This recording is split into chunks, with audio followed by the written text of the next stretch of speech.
ఇవాళ టమాటా రసం పెడుతున్నానండి. దీనికి కావాల్సినవి తాలింపు వేసాను. కొద్దిగా ఆయిల్ వేసి తాలింపు వేసి పచ్చిమిరపకాయలు ఉల్లిపాయలు వేసుకుని కాసేపు ఫ్రై చేశాను. ఫ్రై చేసిన తర్వాత దాన్ని కాసేపు ఉడికించుకుని కొంచెం ఫ్రై అవనివ్వాలి. తర్వాత వేసుకునే కొద్దిగా కరివేపాకు కూడా వేసుకున్నాను, కొత్తిమీర వేసుకున్నాను. అవి కూడా కొంచెం ఫ్రై అవనిచ్చి టమాటాలు అయితే ఒక 2-3 మిక్సీ పెట్టాను. టమాటాలు పేస్ట్ కింద పెట్టాను మిక్సీలో. అవి ఇప్పుడు మనం కొద్దిగా ఇందులో వేసుకోవాలి, తాలింపు వేసుకోవాలి. టమాటాలు కూడా టమాటా పేస్ట్ కూడా వేసుకుని కాసేపు మగ్గనివ్వాలి. మగ్గనిచ్చి కాసేపు ఉడికిన తర్వాత కొద్దిగా పసుపు వేసుకున్న తర్వాత కొంచెం మిరియాల పొడి వేసుకున్నాను.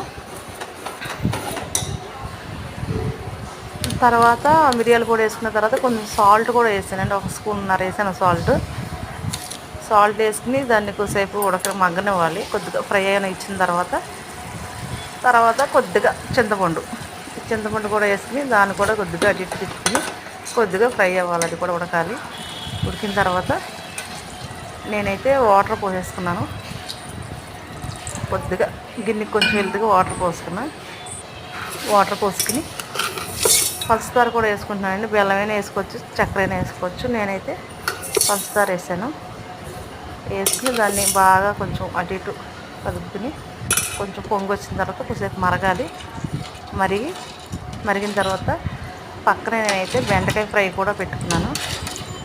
ఫ్రై కూడా దీని కాంబినేషన్ ఫ్రై కూడా కొద్దిగా అవ్వాలండి. ఇదైతే పొంగు వచ్చింది. కొద్దిగా మరగనిచ్చి దాన్ని ఆఫ్ చేసేసుకున్నాం.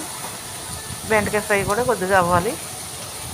అయిన తర్వాత దాన్ని కూడా కాసేపు మగ్గనిచ్చి ఫ్రై అయిన తర్వాత నేనైతే ఆఫ్ చేసేసుకుంటాను. బెండకాయ ఫ్రై కూడా రసం అయితే మరిగిపోయిందండి. దీన్ని అయితే స్టవ్ ఆఫ్ చేసేస్తున్నాను. ఇంకా మన వేడిగా రసం అన్నం వేసి తింటే చాలా టేస్టీగా ఉంటుందండి. రసం అయితే దీనికి ఆమ్లెట్ అయినా ఏదైనా కాంబినేషన్ వేసుకున్నా సూపర్ ఉంటుంది.